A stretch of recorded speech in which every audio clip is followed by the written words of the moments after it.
respected parents and dear students. Today we are going to discuss about the NEET 2025 chemistry paper. I am Harnath Babu, Department of Chemistry, Vista Junior Colleges, Vijayawada. Last ఇయర్తో పోల్చుకుంటే ఈ సంవత్సరం chemistry paper బాగా tough అనే చెప్పాలి. Previous ఇయర్స్తో compare చేసుకుంటే paper బాగా ట్రిక్కీగా ఉండటం, ఫిజికల్ కెమిస్ట్రీలో లెంగ్తీ క్యాలిక్యులేషన్స్ ఇవ్వడం, ఆర్గానిక్లో ఎక్కువగా రీఏజెంట్స్ కన్వర్షన్ సంబంధించి అప్లికేషన్ ఓరియంటేషన్లో క్వశ్చన్ ఇవ్వడం జరిగింది.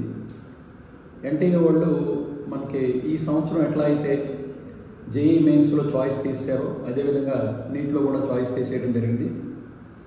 ఏ విధంగా అయితే మనకి జేఈ మెయిన్స్లో పేపర్ స్టాండర్డ్ పెంచారో సేమ్ అదే రకంగా నీట్లో కూడా స్టాండర్డ్ పెంచారు. ఒక రకంగా చెప్పుకుంటే మెయిన్స్లో పెంచిన స్టాండర్డ్ కంటే కూడా నీట్లో స్టాండర్డ్ ఇంకా ఎక్కువ పెంచారని చెప్పాలి.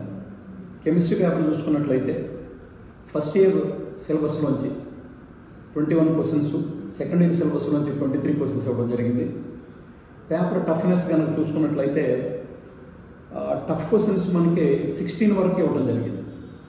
మోడరేట్గా మీడియం రేంజ్ అనేవి 19 క్వశ్చన్స్ ఇవ్వడం జరిగింది అవుట్ ఆఫ్ 45. ఈజీ క్వశ్చన్స్ డైరెక్ట్గా చూసిన వెంటనే పెట్టే క్వశ్చన్స్ 11. అంటే ఇప్పుడు ఎనాలిసిస్ని బట్టి చూస్తే మనకి ఈజీగా డైరెక్ట్గా చూసిన వెంటనే పెట్టే క్వశ్చన్స్ చాలా తక్కువగా ఉన్నాయి. పేపర్ ట్రిక్కీగా ఉండటం, ఫిజికల్ కెమిస్ట్రీలో లెంగ్తీ క్యాలిక్యులేషన్ ఉండటం, ఫిజికల్ కెమిస్ట్రీలోంచి ఎక్కువ క్వశ్చన్లు ఇవ్వడం వలన బైపీసీ స్టూడెంట్స్ న్యాచురల్గానే కొద్దిగా ఇబ్బంది పడతారు. ఇక్కడ మనం చూసుకున్నట్లయితే ఇనార్గానిక్ కెమిస్ట్రీలోంచి 11 క్వశ్చన్స్ ఇవ్వడం జరిగింది. ఆర్గానిక్లోంచి 15 క్వశ్చన్స్, బయోమాలిక్యూల్స్లోంచి 2 క్వశ్చన్లు, ఫిజికల్ కెమిస్ట్రీలోంచి బాగా ఎక్కువగా 17 బిట్స్ ఇవ్వడం జరిగింది. ఫిజికల్ కెమిస్ట్రీలో ఎక్కువగా ఇవ్వటం వలన స్టూడెంట్ డెఫినెట్గా టఫ్ ఫీల్ అవుతాడు. అందులో కొన్ని ప్రాబ్లమ్స్ కూడా చాలా లెంగ్తీగా ఉండటం జరిగింది. ప్రీవియస్ పేపర్స్తో పోలిస్తే డెఫినెట్గా టఫ్గా ఉంది, ట్రిక్కీగా ఉంది, లెంగ్తీగా ఉందని చెప్పొచ్చు. ఎక్కువగా స్టేట్మెంట్ క్వశ్చన్స్ ఇవ్వటం వలన పేపర్ కంప్లీట్ చేయడానికి ఎక్కువ టైం పడుతుంది. అయితే మనం ఇంతకుముందు చూసుకున్నట్టుగా ఎన్సీఆర్టీ లైన్లు బాగా క్షుణ్ణంగా చదువుకున్నట్లయితే పేపర్ ఈజీగా చేసే పరిస్థితి అయితే లేదు. ఎన్సీఆర్టీ లైన్స్ మాత్రమే కాదు, అందులో ఉన్న కాన్సెప్ట్ని బాగా క్లియర్గా అర్థం చేసుకొని దాన్ని అప్లై చేసే కాన్సెప్ట్ ఓరియంటెడ్ లెర్నింగ్ ఉంటే మాత్రమే ఇటువంటి పేపర్ను ఆన్సర్ చేయగలం. ప్రజెంట్ పేపర్ను చూసినట్లయితే 120 to 140 మార్క్స్ వరకు వచ్చినట్లయితే అది మంచి మార్క్గా మనం కన్సిడర్ చేసుకోవచ్చు. అయితే మా దగ్గర వస్తా జూనియర్ కాలేజ్ విజయవాడలో చూసుకున్నట్లయితే చాలామంది స్టూడెంట్స్కి మా దగ్గర లాంగ్ టర్మ్ తీసుకున్న వాళ్ళు కానీ ఇంటర్మీడియట్ చదువుతున్న స్టూడెంట్స్ కానీ 120 నుంచి 160 వరకు మార్కులు చాలామంది విద్యార్థులు సాధించారు.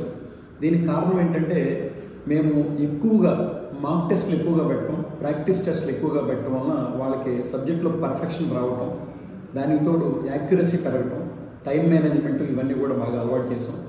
మేము ప్రతి టెస్ట్లోనూ కూడా ఇప్పుడు లేటెస్ట్గా మనకి ఇప్పుడు ఇచ్చినటువంటి నీట్ పేపర్లో క్వశ్చనింగ్ ఎట్లా అయితే ఉంటుందో ఆ ప్యాటర్న్ ఆఫ్ క్వశ్చన్స్ని, అంటే లెంగ్తీ క్యాలిక్యులేషన్ క్వశ్చన్లు కానీ, అప్లికేషన్ ఓరియంటెడ్ కానీ, ఈ రీఏజెంట్స్ కన్వర్షన్స్ ఎక్కువగా ఉన్నటువంటి క్వశ్చన్స్ కానీ ఆర్గానిక్లో ఇటువంటి క్వశ్చన్లు మేము 30 to 40% ఆ పేపర్లో ఇవ్వడం ద్వారా మా స్టూడెంట్స్ ఏమాత్రం ఇబ్బంది పడకుండా కంఫర్టబుల్గా చేశారు. అయితే ఇటువంటి పేపర్లో కూడా మా విద్యార్థులు 120 నుంచి 160 వరకు చాలామంది స్టూడెంట్స్ మా దగ్గర మంచి మార్కులు సాధించారు. 120 నుంచి 160 బికాజ్ ఆఫ్ ఏంటంటే ఇటువంటి క్వశ్చన్లు మేము బాగా ఎక్కువ అలవాటు చేయడం, వాళ్ళ కాన్సెప్చువల్గా లెసన్స్ నేర్పడం అనేది ఇక్కడ కారణం. ఏమైనప్పటికీ కూడా ప్రీవియస్ ఇయర్స్తో పోల్చుకున్నట్లయితే ఈ పేపర్ టఫ్. దీనివల్ల ఏమవుతుందంటే కట్ ఆఫ్ మార్క్ కూడా బాగా తగ్గుతుంది.